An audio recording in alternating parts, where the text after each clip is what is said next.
officers 40 minutes to deal with a very challenging problem, most of which don't have a quick resolution. So that's a big impact. We're charged with enforcing the laws. If someone's committing a crime, we take action, or we don't take action. We use discretion most of the time. We get called, you name it, and these guys can comment the types of calls they roll on. We get the complaints from the communities. We get complaints from the business centers. We get complaints from people that are homeless. We have a homeless outreach team that has been discussed earlier. We have officers dedicated to this issue full-time. We have a psychiatric emergency response team, which 5 days a week they are out and about with a psychological clinician who delivers services directly in the field with our officers. So we too, just like the other departments, are doing quite a lot. It is a huge impact. And again, I hope to get some time to talk about some specific issues that we can clean up, maybe address quickly if it has to do with property. But that's, in a nutshell, what the police department's doing. From the code enforcement standpoint, we have a quality rental housing program, and that's citywide. It's not just related to transients, but anybody that is in rental units have to go through our program as far as the property owner's responsibility to make sure it's safe and secure housing for all. So making sure there's running water, hot water, heat, smoke alarms, carbon monoxide alarms, those sort of things. And so it does affect a lot of the motel families because that does transition into the hotels and motels.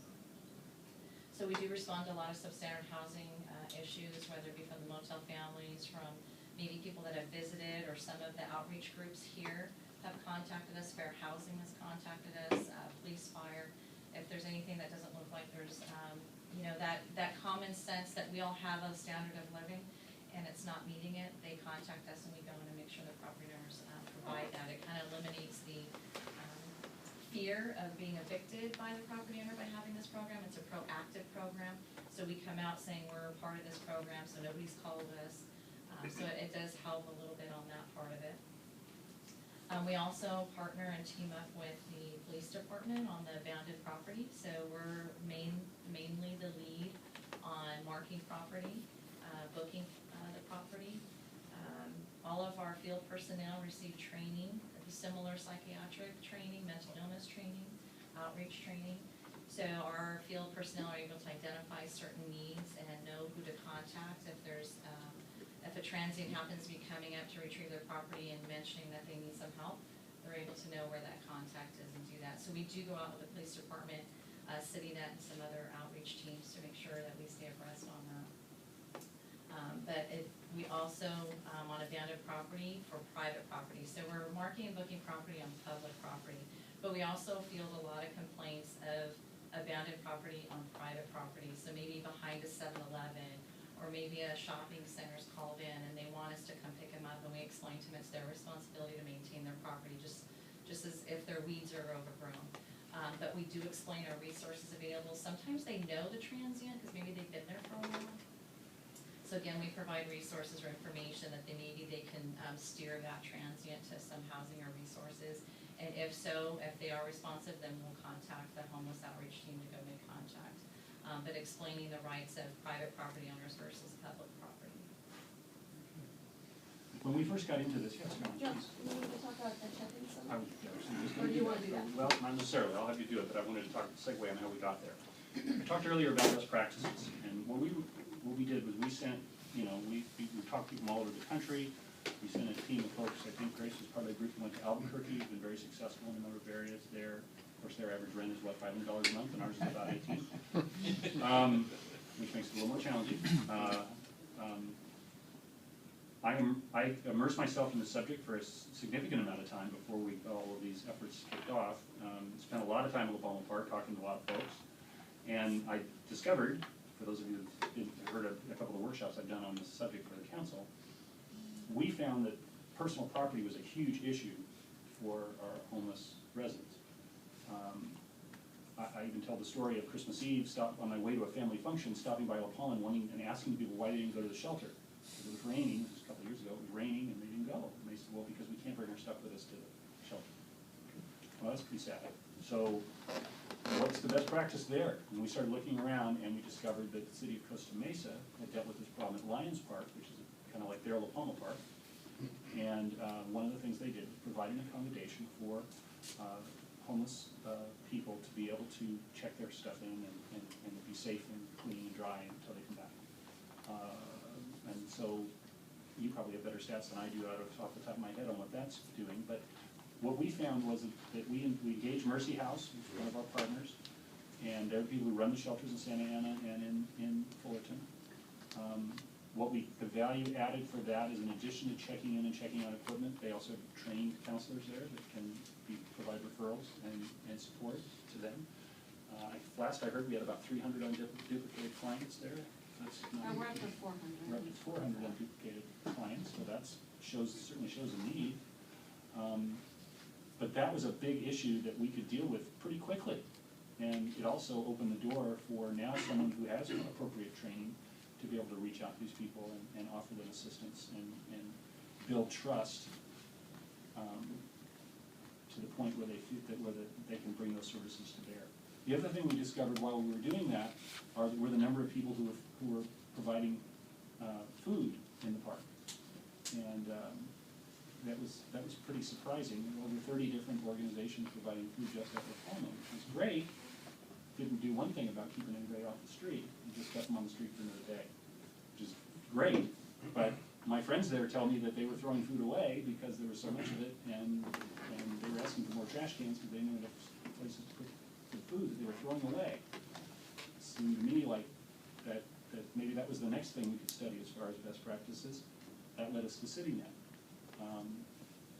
A lot of resources being used, but the results that we were hoping for weren't happening. So maybe, did I didn't mean to step you on the shelter, but did you have anything that you wanted to add on the check-in center? I was going to talk about in terms of Mercy House and the fact that they're our contractor out there, and that they take all the belongings, they store everything. But in addition to that, they're out there providing outreach into the La Palma Park and the vicinity out there, and they're able to connect people with resources and services that are available.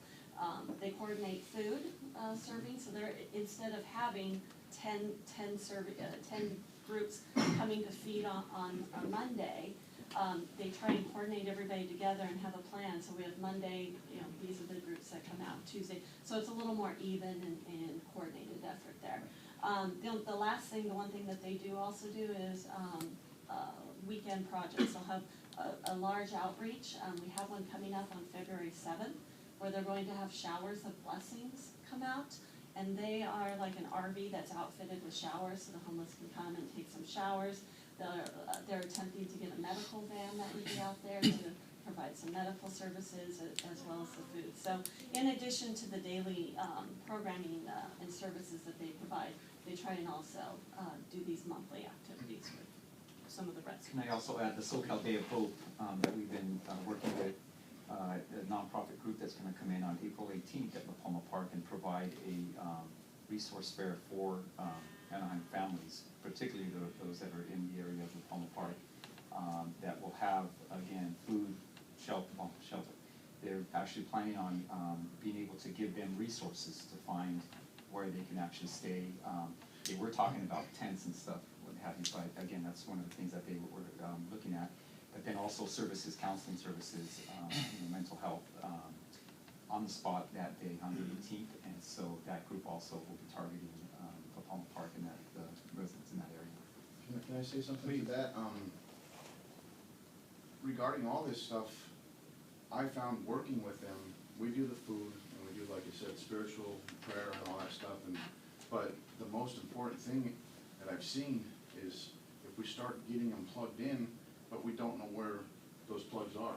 Right. We know that they exist, we've heard about them, but I know that one gentleman had a sheet that kind of showed where all the food was being served, but if we could put together something, or if there's something that exists that we can get, that people know where all this stuff exists, if we start getting plugged in, because Mercy House is great, because that's where we do our food ministry, and there's people there, and then we just say, okay, this person needs a bus pass, and bam, the lady's right on it, they're getting a bus pass, they're on the way. Oh, they need this, we get in there, they need a cell phone, they're doing that.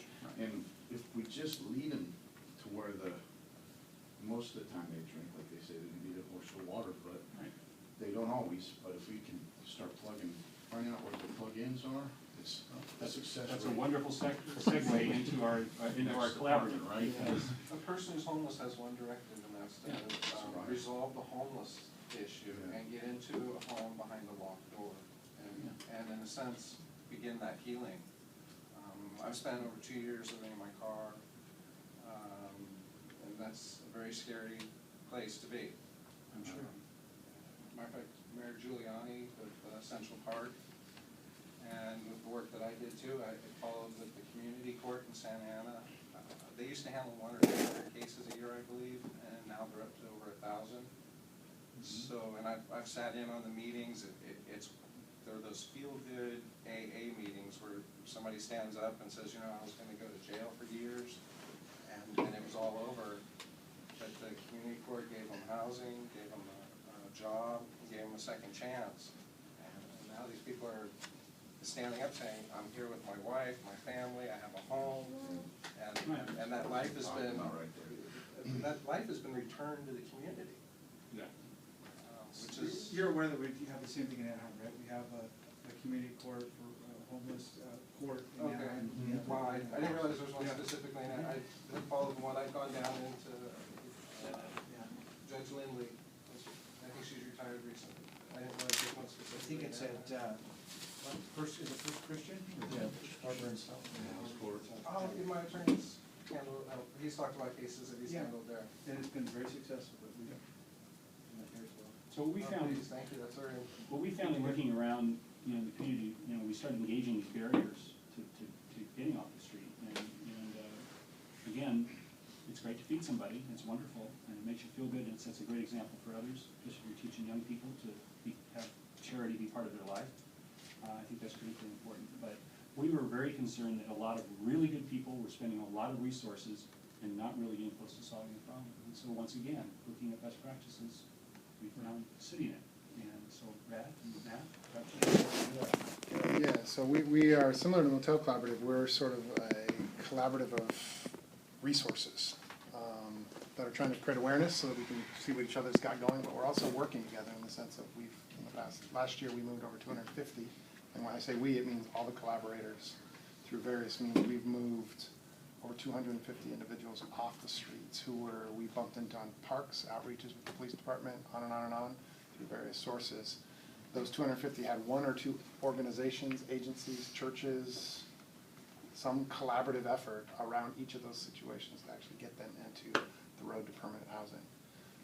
We're working for 1 year. So on a monthly basis, we hold collaborative meetings where we're sort of connecting resources and driving towards what can we do together to get these people off the streets. We also go deeper than that though, and we do collaborative case management where we actually are looking at situations and then we literally work amongst the collaborators to say what are we going to do to help this family or this situation.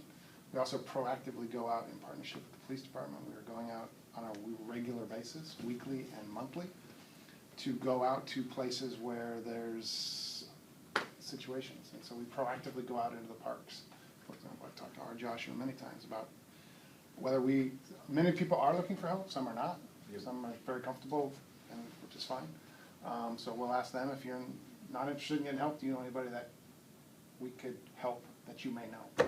So be an advocate on behalf of your neighbors, and let's work. So that's what we've been doing. It's been pretty successful. and that even includes a wonderful partnership with the police department, sending folks home, reconnecting them with their families. I mean, I don't know how many states now have received, folks from our city that really just wanted to go home, and that all of a sudden the name of the organization, Coast to Coast Foundation. Yes, Coast to Coast Foundation. Perfect example is we just came from a church, and we had $400 by church, $400. And so what that does is that gives resources to the police department so that they have options at their disposal, so they're not only just passing the hat. The truth is they are in some cases. But this gives them resource, so a congregation would entrust, so that 3 o'clock in the morning, when they're not gonna get the phone call, and the police department is out on the streets, they have resources at their disposal right there to access and do whatever they need to do to help those that they come in contact And, with. So. you know, a lot of times people just see the police as the ones out there enforcing the law, and oftentimes put in a position where some view us as the bad guys, but some of my officers, you know, working for the homeless outreach team and some of our liaisons, I can tell you that they, in the middle of the night, are going with a homeless individual, getting them in a hotel room, they're making that connection, they're finding a suitable relative or somebody out of state or wherever, and they're driving them to the bus station, coming in early the next day, they've driven them to the airport to make sure they got on their plane, okay? I mean, they're Even got one gal's dog home with it too, right? That's a piece of. That's important, that's So- important. I wanna Some sec- officers have the passion that all of us have in this room for this, it's just really amazing. I wanna second that because we just recently had a gentleman that showed up that was from Lebanon, that came over to, his wife has breast cancer, and he came to the United States to try and get help and to work. He had $1,700 in his bags, shows up in LAX, turns his back, they rip everything off, and he shows up at La Palma Park at Mercy House on Tuesday. We pray in Jesus' name, we ask for some help. He was asking for just $100 to get, he was gonna take back, but he didn't know how he was gonna get back, to take that to his wife to show her that Jesus loved her, and that he was gonna get healing, and he's gonna save that. And one of you guys, the police department, they worked together, and because his stuff got stolen, they ended up getting him a ticket, and came and picked him up at the Mercy House and drove him to the LAX, and sent him on his way with that $100 for his wife. So I just wanted to back you guys up on that. I seen it, saw it last week. So thank you.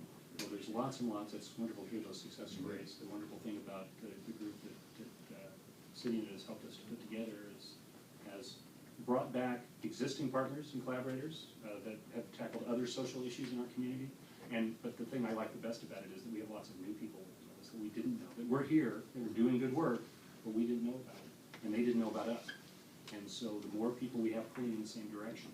But I can tell you, it pains me, as a person who's so vested in the city, to listen to the city get bashed for what they are not doing to help homeless people. We don't have new money falling out of the sky. This is money that's been reprioritized to deal with this issue. The police have a monumental task. Even if you took this part, and I don't mean to speak for you, but I mean as somebody who's, you know, has been on the sidelines of human services issues for 4 years here, the compassion and the dedication that I've seen in the people that have been assigned to do this has been phenomenal. Can I share one thing? Yeah, so you can share all that you like, that's why we're here. But it is painful, and in most cases it's based on, and I don't mean this in a negative way, but just the word ignorance is not a person who's not intelligent, it's a person who's not aware. That oftentimes these comments are based on a lack of awareness. And, you know, we want as many people as possible to know, you know, that we take this issue seriously, that we have invested significant resources at the expense of many other things to try and make a difference here. And it really does get down, whether you're dealing with people on the street, it is a one-on-one thing. Well, it's a one-on-one thing here too. We're all around the room, that we're just trying to, you know, educate each other and learn and be better at what we're doing. But I do take it personally when I hear that, you know, the city is not doing what it needs to be doing. Because I believe we're doing, you know, could we do more? Absolutely.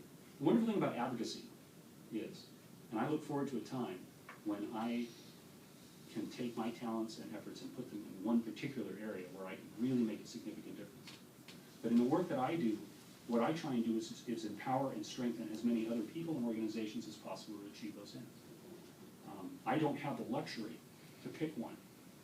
I have to deal with whatever happens to come in the door here or through our city borders, and then deal with those issues. You know, we have 1,000 families living in garages in Anaheim. You know, right now, we've got 10,000 homeless kids. We have deaths every year. You know, we've had people die in our parks without any medical intervention from terrible diseases that you couldn't even imagine that someone would have to go through something like that. That pains all of us, regardless of what our disciplines are. We all want the same thing. So the final thing I wanted to talk about, two more things. The Anaheim Community Foundation, we have a fundraising arm that offers a tax-deductible donation to people who want to donate to these various efforts. And that's important because sometimes that will stimulate people to give for whatever their motivation is, but it does give them that benefit. I volunteer as the CEO of that organization. Board of Directors has nothing to do with the city, it's a completely separate organization. And so resources are dedicated to providing the officers in the field with resources that they need to be able to help people get that gap between getting off the street and finding and getting permanent supportive housing or going home or whatever. Providing them with the resources they can immediately address that issue. And then finally, the macro issue, because I think there are two things probably missing in our community that we don't have in place. One is an emergency shelter that's year-round. We think that that's critically important. We think every city should have one. 18 months ago, the attitude was homelessness is a county issue. It has nothing to do with the city. Well, county's had a 10-year plan to end homelessness. They've made some significant strides. They hit significant barriers because of the whole concept of, well, we understand there's a need, we just don't put it in our city. We put it anywhere near where I live. So we have partnered with the county. We've spent $3 million on a piece of land, which, while the decision has not been made yet on how that land could be used, it could be used for this purpose, but that would involve a significant amount of public input, which we think is pending soon, where we're going to propose not just a shelter, but an emergency, but a service center for homeless people that would be, in essence, functioned and staffed by the collaborative that we put together. So by the time the shelter opens, the service center could be fully operational from the first day. I think that would be our goal, is that all these organizations that form all these relationships, reprioritize their resources, gathered their volunteer base, can now have a place where we can really get some stuff done. A focus point like you So that's one of the things that's missing, that we're working toward. And that we will hit significant a negative reaction when it comes forward, as it just happened in Santa Ana, as it happened last year in Fulton, and other places around the county. I'm sure we'll find that similar thing. That does not mean that we're not going to try. The county's willing to come in and build and operate a shelter. They just don't want to go into a community where they're not wanted. And so what we need to do is find the right place where we can find that balance between making sure we're serving the public, but we're also serving this community as well. And so that remains to be seen. We'll be on the sidelines for that as we move through that process starting in the next couple of months. And then the final component is something that Josh touched on, and that's these transitional house living facilities, which is a whole issue unto itself within a community, because while we all understand that makes a huge difference, there is also significant public reaction to having sober living homes and so forth in people's neighborhoods. I mean, I have one right next door to our park, over at Founders Park. Never had any problems with the house next door, but I know that the people living there are struggling with their sobriety and finding support there, and that's a wonderful thing. Our ability to do something about that is limited, mostly because we don't have a redevelopment agency anymore, because they took it away. That was a significant source of money to develop some of the projects that Grace has been talking about. And we have made great strides in the last 10 years, 12 years, in providing more housing, affordable housing in this community. It's not to say there's not we have a ways to go. So what you have in essence is an overview, I think now, if we're complete, of everything that we're doing to try and help this population. I would stack that up against any city in Southern California as far as what we're doing. Could we do more? Well, I think we're going in the right direction. But what we found in our best practices in every city that we looked at Seattle and Boston and Salt Lake City and Albuquerque and Portland, Ventura, Long Beach, this isn't all done by government. There's no model where government is solving a homeless problem anywhere in this country that we've been able to find. It takes a village. It takes a group of people working together, and that's what we're doing. So I asked at the beginning of this meeting for you to give some thought to what your goals are for today. There are our friends, our advocacy friends that have joined us today. But what I hope now and in the future, that you'll now be operating from a position of knowledge about what we're doing. And then look for ways to, and if you don't like what we're doing, well, certainly the Constitution gives you the right to go and express yourself in whatever form is available to you. We encourage you to do that. And we'll react, and we'll do the best we can to serve as many people in this community as possible. But I think now is the time to also enlist your help. If there's areas that you have suggestions, or if you're not part of any of these collaborative efforts, and we have a number of them, you're welcome to be part of it. And so now, you asked to speak, and I'd like to turn it over to you guys, and what are the issues that, now that you know what we're doing, have at it. Sure, okay. And no, this isn't, I'm not trying to immediately attack everybody in the room or anything like that. Mhm. Maybe you were feeling that way, but Not at all. it's more, I think, also just trying to educate people from the perspective of a homeless person, since I've lived there among them and experienced kind of what happens sometimes. I think there's ignorance on both sides, because a lot of you haven't been homeless, possibly, and so you don't really know what it's like to be on the street like that, and what you deal with as far as public opinion, police. You know, it's not all. There's some police that are great out there, you know, that have done great work. You know, and then there's others that are, they basically kind of dehumanize you or treat you like a criminal just because you're poor. It seems like one time, what's that? So I've seen that. Yeah, and I was actually in front of the library one time, maybe like 4:30 in the morning, and you know, the officer actually, because I filed a report about, complaint about this, and the officer actually said he was gonna, you know, talk to that officer about what they did, but I was frisked, I was asked a bunch of questions and treated like I just robbed a bank or was a suspect of some crime, and I'm just, and the park opens at 5 a.m. So I'm sitting there in front of the library, you know, it's cold out, I'm just sitting there waiting for the park to open, not trying not to break any laws or anything. In the city of Anaheim, there's really nowhere for you to go. You have no, especially in that area, as you know, there's no single shelter for single adults and that kind of thing. So I'm sitting there just trying to abide by the law, and I'm gonna go in the park once it opens, and all this has happened, and I'm like going, wow, you know, why can't they just say, hey, you need help?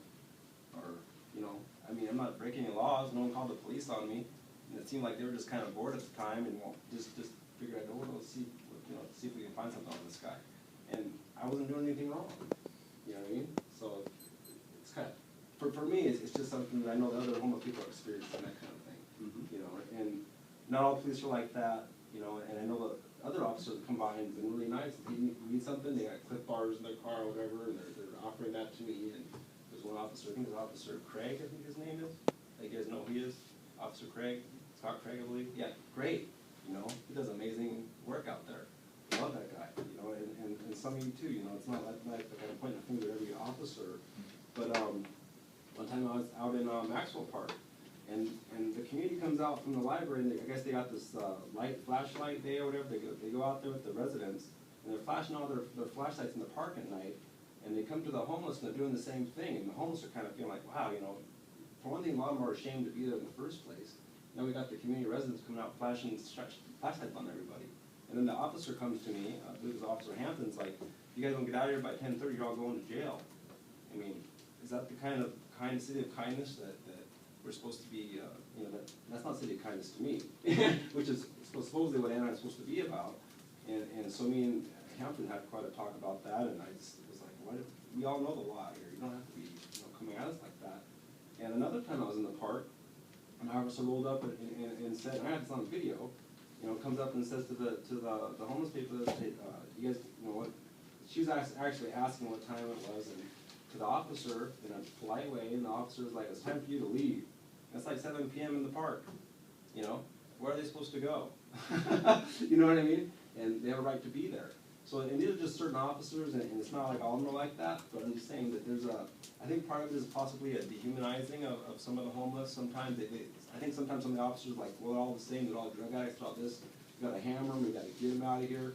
And that's the wrong mentality, because if they're part of the city and part of this community, you gotta come at them a different approach, a little more humble, I think, and not all officers are like that, but that's just something that, I think there's ignorance on that as far as what's happening. And I've tried to make people aware of that, you know, from a position of being as a homeless person, by choice. You know, I used to be a math teacher for almost 4 years, and then God called me to travel and minister on the streets, and I've been doing this for many years, since 2002, and experienced a lot of this kind of, I guess, treatment. So, my question is, could we provide a safe zone or something like that where people could sleep, you know, and make sure that it's a sober safe zone, make sure that there's a safe place, and that we have security there, of course, of some sort, you know, not a place where they can just sit there and shoot up, or, you know, I'm not in any way trying to advocate that or support that, but if people are just trying to exist, you know, and it's very difficult if you're homeless in Anaheim to just exist as far as sleeping.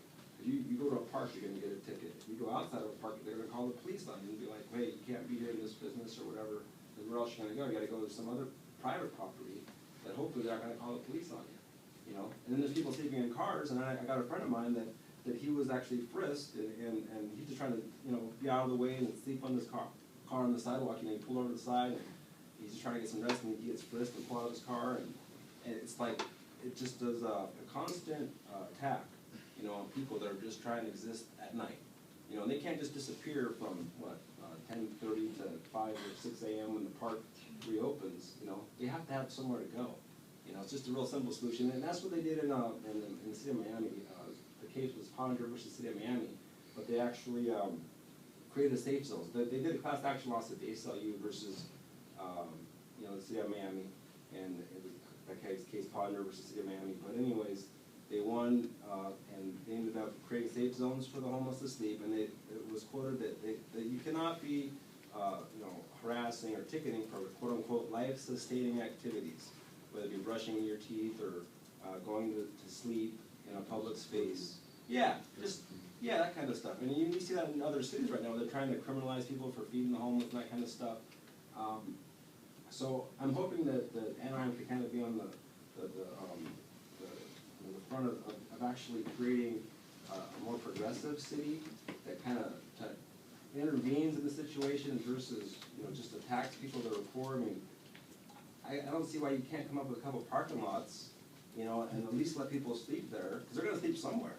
You know, bottom line, they're gonna have to sleep somewhere, and they're gonna sleep somewhere. They're gonna sleep in the park, or they're gonna sleep at a business. Just give them somewhere to go, an option. And that's why I used to tell police, they'd come on me, and I'd be sleeping somewhere, where can I go? One officer did a great job. You know what she did? She took all my stuff, put it in the car, and drove me all the way to Buena Park, where the church that lets you sleep, you know, outside their church. You know, I said, wow, that was cool for her to do that. She didn't just, you know, too bad, just go somewhere. She actually tried to solve the problem, you know, and that was really cool. And you know, some people need help like that.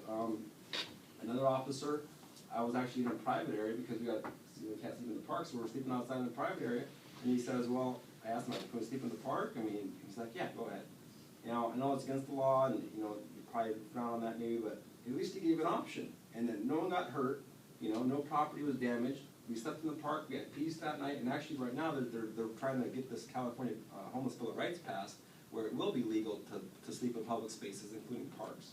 So, I mean, that's progressive to me, and it kind of helps to solve some of the issues, and it would relieve the police of having to deal with some of the silly stuff, like, you know, going to people that are sleeping outside, you know. I mean, why can't they be, you know, worrying about people that have guns or something like that, or that are really going to hurt somebody? You know what I mean? Why waste all their time and taxpayer money doing these types of things?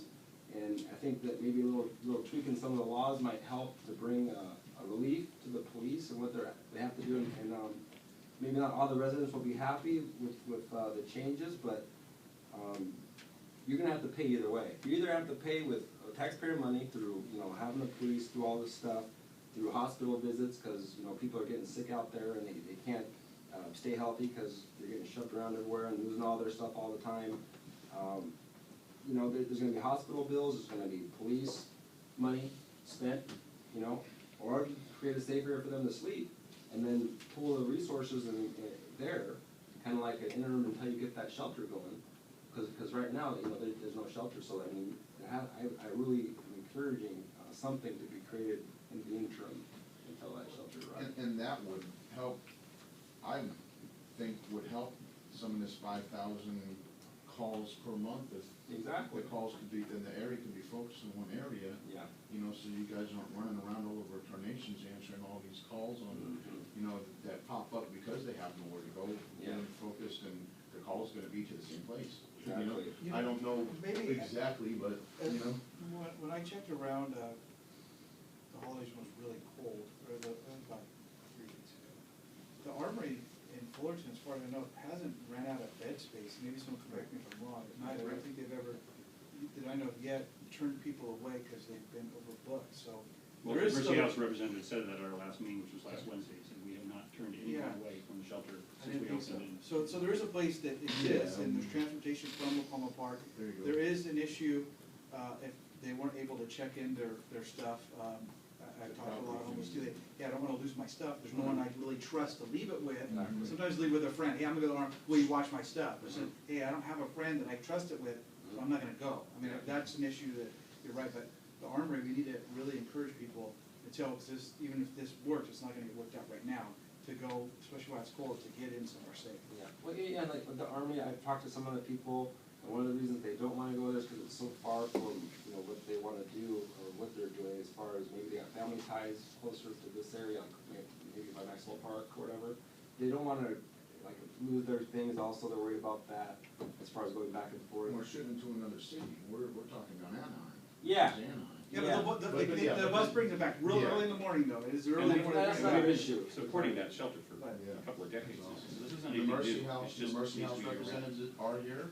Someone from there, or anybody from Mercy House? No, Or you Mercy, are? Mercy House isn't here today. Okay. But it's safe, it's Yeah, safe, because the and it's Mercy a safe House, place, and yeah. it's warm, and, you know, you could get something to eat, and it's, Yeah.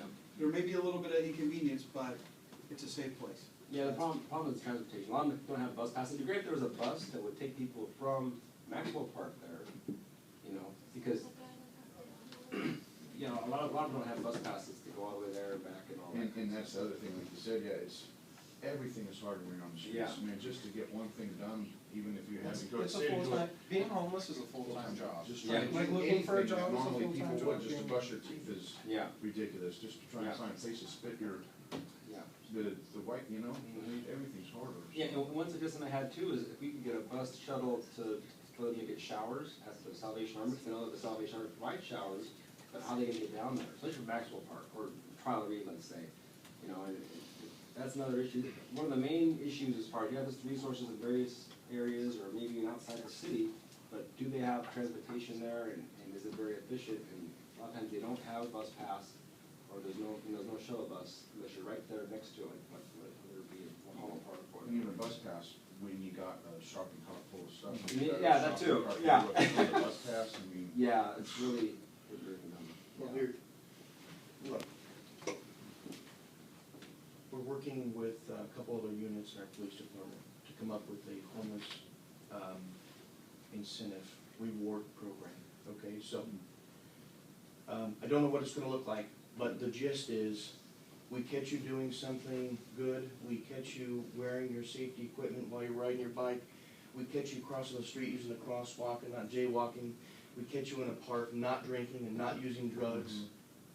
Thank you, and I punch your card after 5, 6 punches or stickers or whatever we come up with. Here's a bus pass, here's a food card, That's and great. here's a pair of socks, here's some clothes. Mhm. We're working on doing that, but at the same time, I need some cooperation. So I need you to abide by the laws and not be in the parks at night, because these are the reasons that the folks call us. Okay, we don't just go out there and look for people.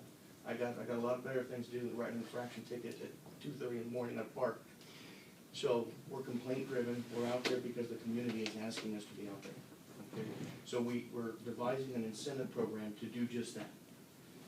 You behave, you abide by the laws, so I don't have to be called out there, you're rewarded. We're working on that. That's coming up with Coast to Coast here shortly. So And you we are might see also, that. and we're also actively working toward trying to get that year-round shelter. These things, I mean, government wheels generally grind pretty slowly anyway. These guys down here work with a lot of different government agencies. Do we move pretty quickly in Anaheim, based on your experience with other cities? Shockingly. Yeah, very Yeah, fast. yeah, I'm proud of that, Yeah. you know, I mean, because we're serious about engaging this issue. I guess my issue, it's great that that incentive program is happening, I think it's awesome, but the thing is, if someone is moving on the streets and they don't have, I guess, a history to get those punches, and they don't have a bus pass, they're still gonna be having to sleep somewhere. Joshua, we're out there every week, one night, every week, with Coast to Coast and CityNet doing outreach. We only have a 3-hour block of time, so we try to hit the populations where we have they're most concentrated. And I love that reward approach, because one of the biggest complaints I get from officers is, well, my job is to write tickets. My job is to do this. And well, the officer, let's just say, you know, like any business, he's gotta write 10 tickets. Well, that's because it's his job. If suddenly his job is to write 6 tickets and reward 4 people, and the city receives the same financial benefit, I don't think it's really about financial. No, but I think mean, it's really- just we as a, don't care. as a business line, Right. and I apologize for bringing that up, because that's not the ideal here, we're not talking dollars and cents here. The city has made concessions beyond belief that have been described just on this table and that I've seen in the news and I see every day when I walk on the streets. But what you're trying to say is the paradigm shifts a little bit from what their job responsibility is. Instead of doing this, they're doing something that's a little more helpful, which would encourage the whole growth of this whole. So Pastor Scott brings up a good point, because, mind you, our homeless outreach team, it's not really a team, it's a duo. We have one sergeant and one officer. Now, we do have a homeless liaison officer training program that, we do have 7 patrol officers that voluntarily participate in the homeless liaison program.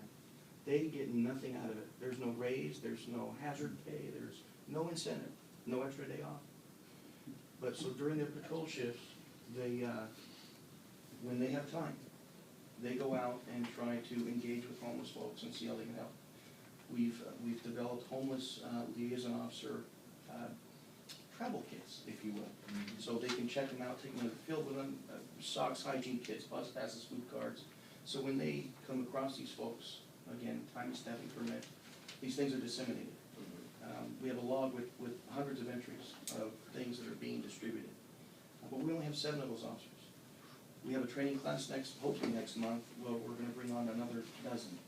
But even then, that's 1920, we have 350 plus cops. So getting everybody on the same page with this mentality is gonna take time. And you're gonna get different approaches by different officers. And again, based on the type of, whatever their objective is for that moment in time. We're working on it. It's gonna take time. I understand that. And you know, one of the things about cops writing tickets in the park and contacting people late at night and stuff like that, a lot of that, contacting like your instance at 4 in the morning, I always encourage the officers, no matter who they're dealing with, to be professional, polite, and I always encourage them to explain after they're done. But I'd expect an officer to contact somebody at 3 in the morning that's sitting by a closed business or a closed library, like, hey, it's closed, what are you doing?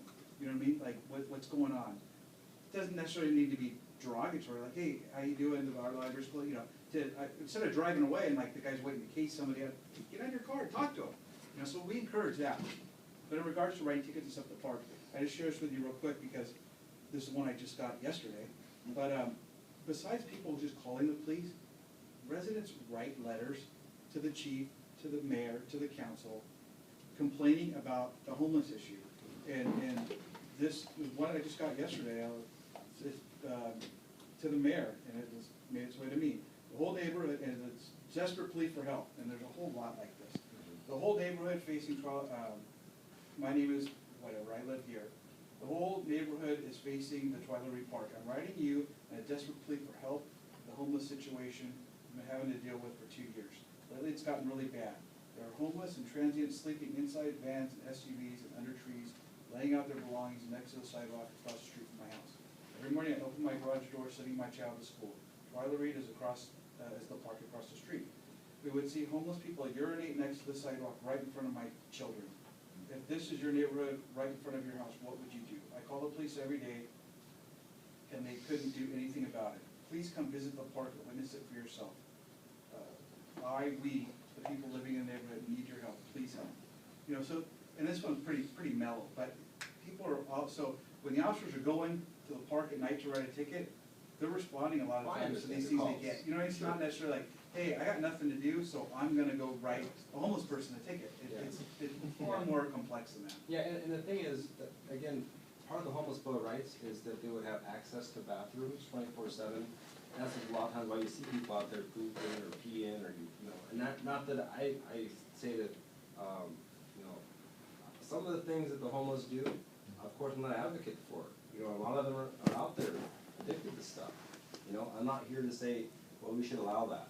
You know, let them get drunk out there, let them get high out there and shoot up and all that, or, you know, I'm not upset when police go out there and they bust people for having alcohol out there or drugs, and that's what you're supposed to do, in my opinion. But when it comes to the financial issue, I just can't afford somewhere to live, so I gotta sleep somewhere. And of course, if they're gonna look for somewhere to go, and a park is one place they can go, at least during the daytime. And if they're tired, they're gonna try and get some sleep. Should we be criminalizing people for just trying to sleep? And the neighbors might say, well, geez, look at these poor people out here trying to sleep, you know, but it seems to me that maybe they could, try and maybe put themselves in their shoes a little bit, because that could be them, you know, in a week or so. They could lose their job and be on the street too. And how would you wanna be treated if you all of a sudden didn't have enough money, you just lost whatever, you know, and you're sitting there trying to find rest, and you're like, you know, I just want to lay down right now, and then boom, cops are there. You know what I mean?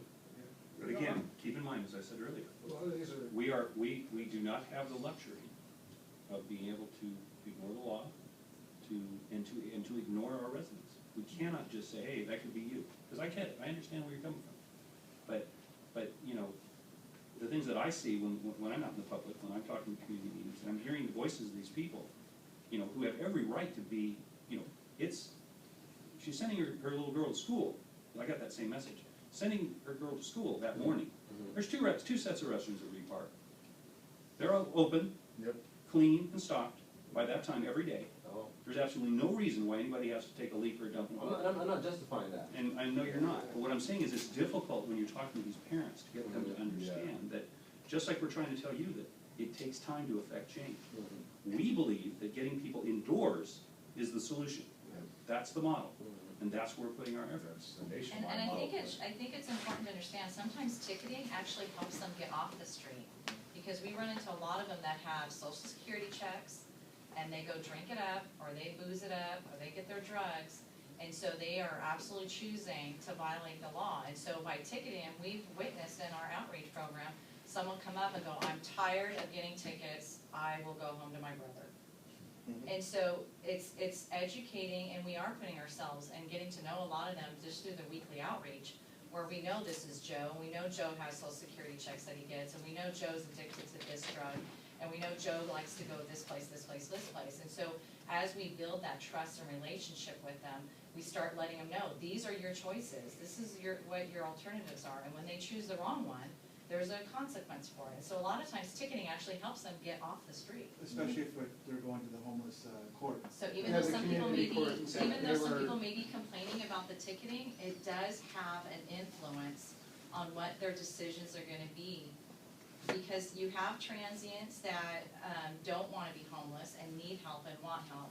You have a big pool of transients that need help and don't know it yet and aren't sure if they want it because they don't trust you, and that's our biggest pool. And then you have that small pool where they don't care about anybody, they don't care about respecting anybody, they don't care about the neighborhood, and those are where we get a lot of the complaints. And so our biggest time is spent in that big pool of trying to trust and build relationships with some of these people that we know there's an alternative for them, they're just not seeing it yet. So tickets do help, I've seen it in action. I mean, sometimes the system does, I'll give you examples of other ways where that works. People with, you know, severe mental illness. My mother had undiagnosed Alzheimer's. I could not force her to go to a doctor and be checked. She had to go of her own volition. I can't force her to do something. She abused her husband horribly because of this disease. I called in a domestic violence complaint. The police came. The city that she lives in has a PACE program. They brought a mental health clinician with her, did a quick workup on her, knew exactly what the problem was. They didn't take her to jail. They took her to the hospital, and now she's doing much better. But you know, the reality is, without the system, I could not get her into the system to get treatment. It's like when you have a shelter that has beds, but you have to be sober before you can sleep in the bed. That makes me crazy, because I know people that have tried to be sober, and it's really hard, you know. And so it's kind of a chicken or the egg type of thing. But really, sometimes the system is the thing that makes a difference, and you have to draw the line someplace. that was the thing too, the register didn't